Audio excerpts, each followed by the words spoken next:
Hello everyone, welcome back to my channel. ఇవి పాతవి rolled gold గాజులు. వీటితో నేను ఒక బ్యూటిఫుల్ బాస్కెట్ అయితే తయారు చేశాను. అది ఎలా తయారు చేయాలో చూద్దాము. ఇది చాలా ఈజీగానే ఉంటుంది ప్రాసెస్. అది ఎలా చేయాలో చూపిస్తాను. దానికి ఇలా ఒక ప్లాస్టిక్ పెరుగు బకెట్ ఉంటుంది కదా, ఆ మూత తీసుకున్నాను. ఆ మూతకి ఇలా ఒక పేపర్ తీసుకుని దాని రౌండ్ మెజర్మెంట్ తీసుకుని కట్ చేసుకున్నాను.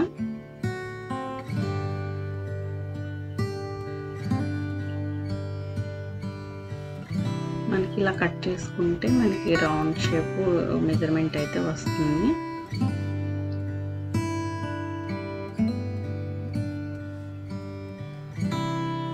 నేను ఈ మెజర్మెంట్తో క్లాత్ తీసుకుని దాన్ని కట్ చేసుకున్నాను. ఇది ఒక గ్రీన్ కలర్ క్లాత్. ఇది కూడా వేస్ట్ క్లాత్. ఒక చిన్న పీస్ మిగిలిపోయింది వేరే స్టిచ్ చేస్తుంటే. ఇలా మన దగ్గర ఏదైనా క్లాత్ అలా వేస్ట్గా ఏమన్నా ఉంటే ఆ పీస్ని తీసుకోవచ్చు. నేనైతే తీసుకుని దీన్ని కూడా రౌండ్ షేప్లో కట్ చేసుకున్నాక ఇలా గ్లూ గన్తో నేను స్టిక్ చేసుకున్నాను. గ్లూ గన్ లేకపోయినా నార్మల్గా ఏదైనా గ్లూతో, ఫెవికాల్ అలాంటి గ్లూతో మనం స్టిక్ చేసుకోవచ్చు. ఇలా స్టిక్ చేసుకున్న తర్వాత ఈ చుట్టూ ఉన్న అంచుకి నేను ఒక లేస్ తీసుకుని చుట్టూ అంటించాను. ఈ లేస్ కూడా పాత చున్నీ అంతా పాడైపోయింది, కానీ దానికి ఇలా చుట్టూ లేస్ ఉంటే దాన్ని నేను తీసాను. ఇది గోల్డ్ కలర్ లేసు. ఇది నేను ఇలా బండిల్ కొన్నాను, చాలా తక్కువ రేట్ పడింది ఇలా కొనుక్కుంటే. మనకి మీటర్ ఒక 6-7 రూపీస్లో కూడా వచ్చేస్తే, లేకపోతే ఇంకా తక్కువే వస్తుంది. దాన్ని కూడా అంటించేసుకున్నాను. ఆ తర్వాత ఇంకా ఖాళీగా ఉన్న దాంట్లో కూడా ఈ లేస్తో మొత్తం అంటించేసాను.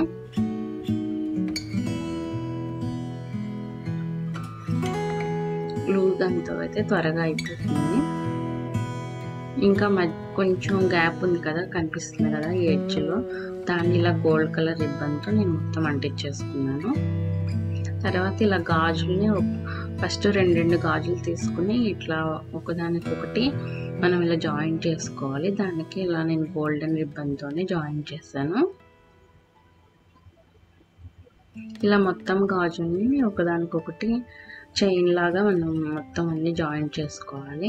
ఇవి గోల్డ్ కలర్ గాజులు కాబట్టి నేను వీటికి ఏమి కలర్స్ వేయలే, ఇలాగే లుక్ బాగుంటుందని. ఇలా మొత్తం అన్ని జాయింట్ చేసుకున్నాక ఇలా రౌండ్గా పెట్టేసి మనం ఒకదాని తర్వాత ఒకటి అంటించుకోవాలి. ముందు ఇలా మన కరెక్ట్ షేప్లో దాన్ని సెట్ చేసుకోవాలి. మనం ఎలాగో వీటిని ఊరికి పడేస్తాం కదా, వాటితో ఇలా ట్రై చేయండి. ఇలా మా అబ్బాయి హెల్ప్ చేస్తున్నాడు. ఈ వెయిట్ ఎక్కువ ఉండడం వల్ల అంటించిన వెంటనే పడిపోతున్నాయి నిలబడకుండా. అందుకని అవి స్టిక్ అయ్యేదాకా ఇలా పట్టుకుని ఉంటే నీట్గా ఉంటాయి, షేప్ కూడా బాగుంటుంది. దానికోసం ఇలా మా అబ్బాయి పట్టుకుని హెల్ప్ చేస్తున్నాడు. ఇలా అన్నిటినీ చక్కగా రౌండ్గా అంటించేసుకోవాలి. ఇవి ఫెస్టివల్స్ అప్పుడు డెకరేషన్ చేసుకోవడానికి చాలా బాగుంటుంది. అలాగే ఫ్రూట్స్ అవి పెట్టుకోవడానికి, డైనింగ్ టేబుల్ మీద కానీ టీపాయ్ మీద కానీ పెట్టుకోవడానికి, డ్రెస్సింగ్ టేబుల్ దగ్గర మన మేకప్ సామాన్లు అలాంటివి పెట్టుకోవడానికి కూడా చాలా బాగుంటుంది. లుక్ వైజ్గా చాలా బాగుంటుంది.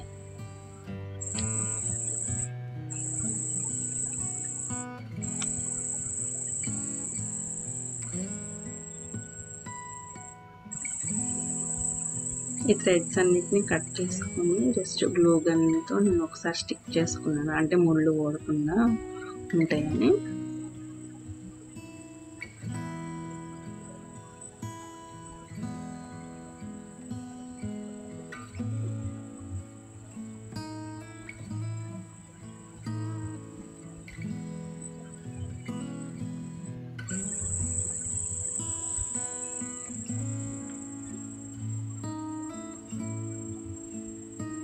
ఇక్కడ కొంచెం గ్యాప్ అలా ఉంది, నీట్గా నేను గ్లూతో అంటించాం కదా, అలా అది కనిపించకుండా నీట్గా ఉండడానికి మళ్ళీ గోల్డెన్ లేస్ని నేను మళ్ళీ అంటించాను, బోర్డర్ లాగా ఉంటుందని.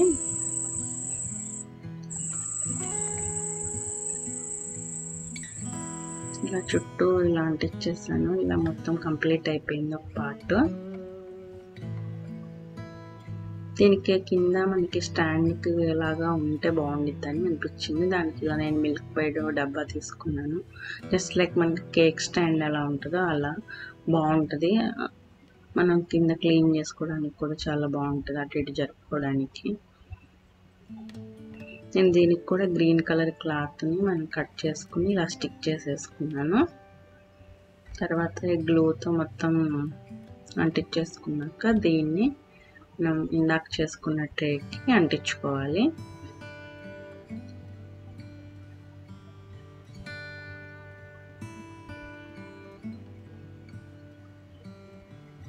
ఇది ఇలా అంటించేసుకున్నాను.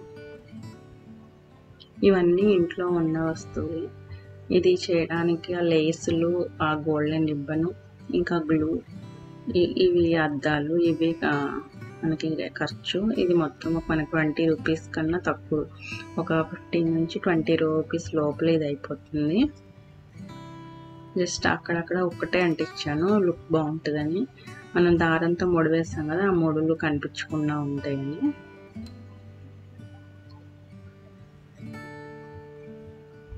ఇదిగోండి చాలా నీట్గా ఇలా రెడీ అయిపోయింది. ఇదిగోండి ఇలా మన డ్రెస్సింగ్ టేబుల్ మీద ఇలా పెర్ఫ్యూమ్ బాటిల్స్, అలాంటి క్రీమ్స్, అలాంటివన్నీ పెట్టుకోవచ్చు. ఇలా టీపై మీద ఏదైనా మొక్కలు, ఏదైనా డెకరేటివ్ ఐటమ్స్ ఏమైనా ఉంటే ఇవి కూడా పెట్టుకోవచ్చు టీపై మీద, డైనింగ్ టేబుల్ మీద.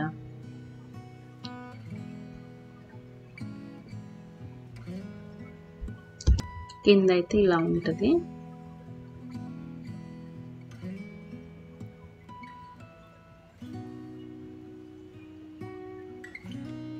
ఇది లైటింగ్ లో చాలా లుక్ వస్తుంది, మనకి ఫొటోస్ లో వాటిలో కూడా బాగుంటుంది చాలా. ఈవెన్ పూజ గదిలో కూడా ఏమన్నా సామాన్లు పెట్టుకోవచ్చు మనం ఇంట్లో.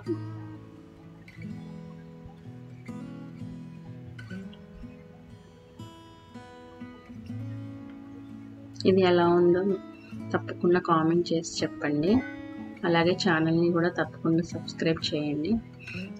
ఇవి నేను తయారు చేశాను పేపర్ కప్స్తో. ఆ ఫ్లవర్స్ పెట్టాను ఇట్లా. అలాగే మన ఫెస్టివల్స్ అప్పుడు రియల్ ఫ్లవర్స్ అలా పెట్టుకుని డెకరేట్ చేసుకోవచ్చు. దీన్ని కింద బేస్ కింద వేరేదైనా పెట్టి దానిలో ఇలా పెట్టుకోవచ్చు. ఇదిగోండి ఇలా బాస్కెట్లో అడుగుని ఇలా పెట్టి పైన ఇలా పెట్టాను. అంటే 2 లేయర్స్గా మనకి వస్తుంది. దీని లుక్ అయితే ఎలా ఉందో చెప్పండి. ఇవి కంప్లీట్గా వేస్ట్ గాజులతో తయారు చేసినవి. Thanks for watching.